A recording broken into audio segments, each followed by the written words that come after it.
Thanks for joining us. I'm Don Nelson here. Your top headlines: the city of Boise is growing at historic rates, but the crime continues to decline, hitting a 25-year low in 2018, according to the new statistics released by Boise PD. The overall crime rate is down 61% since the high in 1994, with between 22 and 23 crimes for every 1,000 residents of Boise. Now, back in '94, that number was more than 58.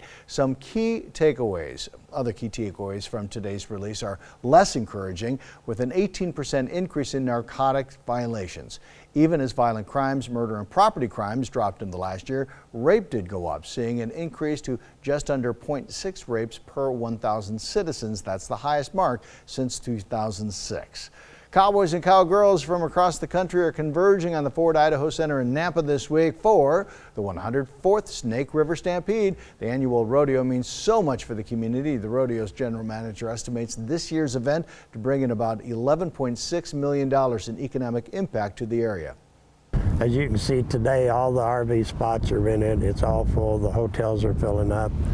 And the restaurants are busy, because if you take 700 contestants and they bring 2 people with them, so you've got that's 2,000 people a day that's out here eating in the community. Homer says this year's entry numbers are at an all-time high, with roughly 750 entries by rodeo professionals from across the country. Now the On Your Side forecast. And weather, we're still seeing that red flag warning in place for the eastern Magic Valley and in across Pocatello and Idaho Falls. That's in place until 9 o'clock tonight. But our main focus is the potential for thunderstorms once again, like we saw last night, feeling those impacts in the Treasure Valley with really gusty winds. And that's a potential for this evening as well. We're starting to see some storms starting to intensify south of Baker City, with some lightning and areas of heavy rain, potentially some hail and gusty winds associated with these as they continue through the evening in Valley County and into the McCall area, possible throughout the night, but mainly eastern Oregon feeling those impacts. Weiser and Ontario possibly getting in on the action through the evening, but likely to stay dry across the Boise area.